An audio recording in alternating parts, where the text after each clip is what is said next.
O pastor André Fernandes veio de Miami para o Brasil para assumir a liderança da igreja Lagoinha, em Alphaville, São Paulo. Ele permaneceu por cerca de 3 anos e elitizou ainda mais a já elitizada igreja em Alphaville. Quem não lembra que ele colocou uma área VIP na sua igreja para os famosos, porque, segundo ele, os irmãos da congregação não tinham maturidade para cultuar a Deus e ver o Neymar ao mesmo tempo. Quem não lembra que ele estabeleceu uma taxa de R$80 para um kit de batismo para quem quisesse batizar, obrigatoriamente precisava adquirir esse kit. Ou quem não lembra também que ele comprou um helicóptero de 4,5 milhões no CNPJ da igreja. E já em um dos seus últimos empreendimentos, ele começou a fazer leilões durante o culto. E ele pedia para quem desse mais, talvez uma BMW X6 blindada, como foi no caso em uma das doações para a igreja, além de roupas e sapatos de grife, e ele passa a receber Rolex dos fiéis em um dos seus últimos cultos lá na Lagoinha. Inclusive ele passa a utilizá-los normalmente no seu dia a dia, sendo que as doações a princípio seria para a igreja, mas ele passa não só a usar os Rolex, mas também pedir. Ele inclusive constrange o Vilela no seu podcast quando ele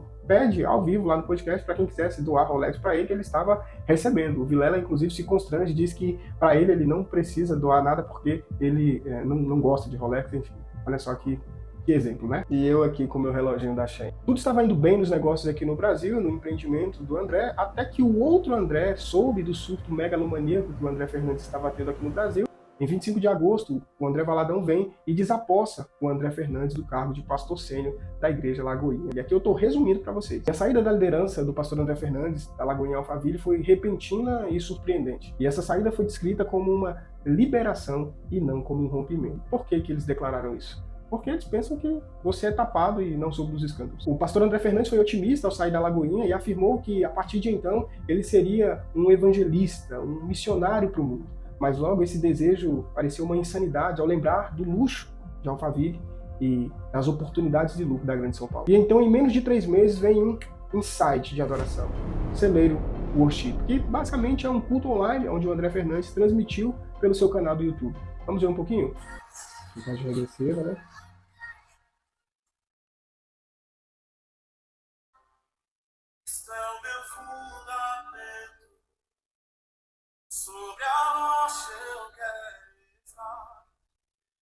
Eu não sei o que está escrito no canto da tela, mas eu tenho certeza que isso aqui é um QR Code. É um QR Code para Pix, no canto da tela, já deu para ver aqui no início.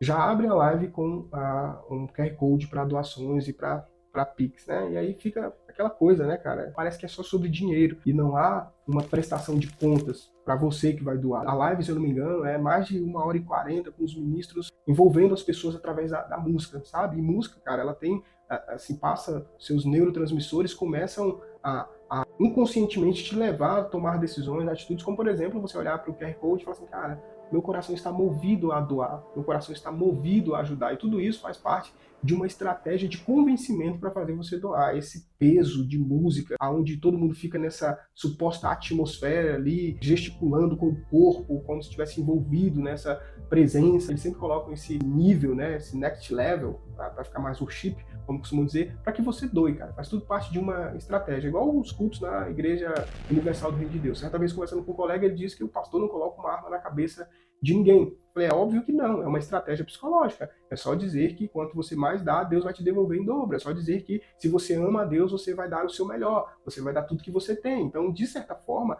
há gatilhos psicológicos, gatilhos mentais que são acionados para envolver o dinheiro. E quando envolve o evangelho, que é genuíno, e dinheiro, as coisas começam a desandar. É óbvio que um templo, uma instituição, um projeto, ele precisa sim de recursos financeiros, mas o problema é que esses caras estão envolvendo diretamente o evangelho genuíno com o dinheiro. E a grande questão não é o conforto dos irmãos, dos membros, é o seu status, é o quanto ele consegue ostentar, principalmente e muito infelizmente no caso do André Fernandes. E logo o André Fernandes percebeu a generosidade dos inocentes e gananciosos corações que estão dispostos a negociar no celeiro. Assim sendo, ele que valoriza os humildes inícios, ele que não tem condição financeira, decidiu abrir um espaço pequeno que denominou de Celeiro São Paulo, certo?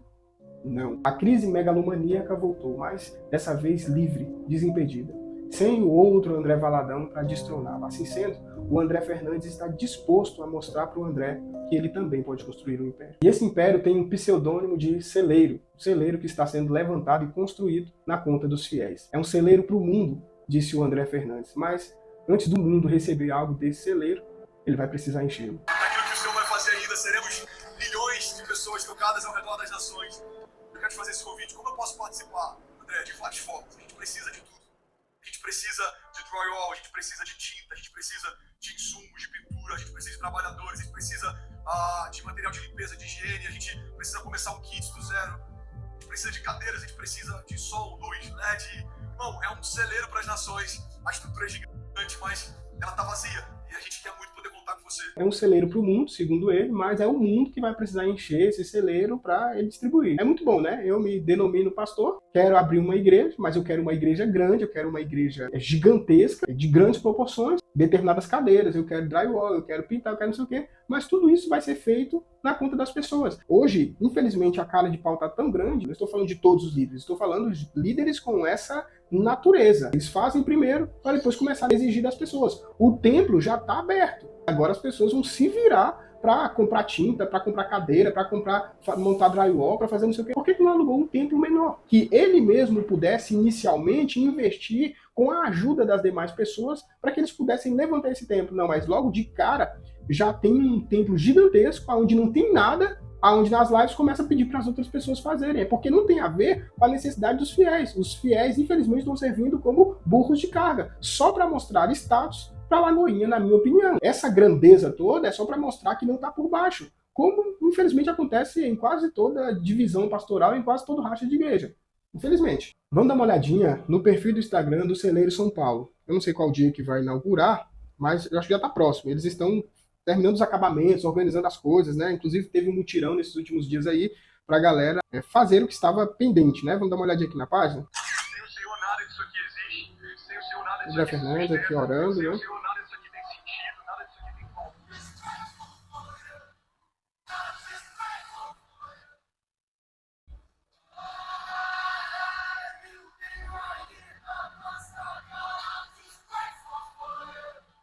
André Fernandes está limpinho, né?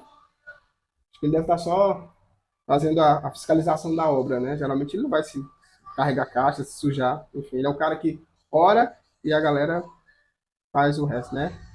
Ele foi com a parte do ora e os membros com a ação, né? Ele ora e os irmãos agem. Eu sou o Rogério, Eu sou a Maria Clara, eu sou a Márcia. É o depoimento aqui do pessoal, né?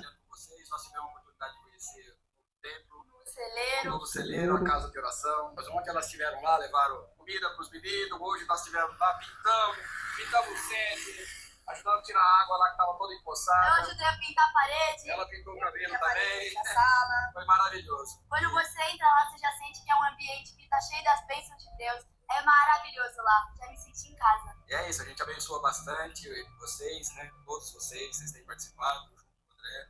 E é uma bênção estar com essa igreja próxima à nossa casa. Estamos muito felizes. Dá para ver que é um discurso meio religioso, né? São pessoas que têm um coração voltado para colaborar, para ajudar, como o cara mesmo aqui, eu não sei o nome dele, esqueci o nome. Como ele fala mesmo, a gente ajuda bastante, né, financeiramente. São aquelas pessoas religiosas, né? E o André Fernandes, ele coloca isso na cabeça das pessoas, que elas precisam doar para Deus, elas precisam fazer essa troca. Então você vê que as pessoas falam assim, olha, a gente tá muito feliz, já dá para ver as bênçãos do Senhor lá, porque eles estão relacionando isso, a bênção, como sendo algo material, como sendo uma troca com Deus. Eles estão dando, eles estão abençoando, levar comida para os meninos. É o tipo daquelas pessoas que acham que agradar a Deus é somente fazer isso, fazer caridade, fazer doações para a igreja, para o templo e tudo mais. E isso percebe-se pelo depoimento das pessoas, sabe? Você vai ouvir as pessoas, você vai ver essa característica. O Senhor me concedeu. Ser um voluntário do celeiro para mim é uma honra. É a minha maior alegria, minha maior paixão. É poder de fato fazer parte daquilo que o Senhor está fazendo nesse tempo, na vida dos nossos pastores. E para mim a minha maior alegria é servir nesse lugar com pessoas tão apaixonadas por Jesus, tão alegres e poder doar. Tem sempre esse discurso dessa paixão por Jesus, mas é essa paixão meio louca, meio cega. É característico de seita, cara, você falar assim, o que Deus está fazendo na vida dos meus líderes, do meu pastor, ter a família dele como sendo superior espiritualmente, e é claro que eclesiasticamente a gente vai enxergar essa distinção bíblica, mas não no sentido de acesso ao Pai. O que Deus está fazendo na vida deles, mas Deus fez na vida de todos nós. O plano de redenção, ele abrange toda a humanidade, ou seja, Deus ele fez na vida do homem, na vida da mulher, não é só mais o meu líder, a minha líder. É assim que surgem as seitas, cara. Quem não se lembra da igreja lá Luz do Mundo? Como funcionava isso? Era geracional, era monárquico, de pai para filho, uma geração de pecado, ou no caso da seita do Orange F. Era isso, a família sacerdotal. O André Fernandes afirmou que o celeiro é um novo tempo, e de fato, é um novo tempo para ele, um monopólio de poder e dinheiro, sem ninguém para questionar, sem ninguém para impor limite. Assim ele pode explorar o povo financeiramente o quanto ele quiser. Felizmente quem sofre é o povo. Se você gostou desse conteúdo, deixa o seu like, deixa aqui o seu comentário. Eu sei que quanto a essas questões as opiniões se divergem, mas o respeito deve estar acima dessas nossas diferenças. Meu muito obrigado aos novos inscritos aqui do canal, nós já ultrapassamos os 100 inscritos. Deus abençoe a cada um de vocês. Se inscreva aqui no canal, isso é muito importante, me ajuda a continuar produzindo conteúdo. Espero que vocês tenham gostado e nós nos vemos em um próximo vídeo. Até lá!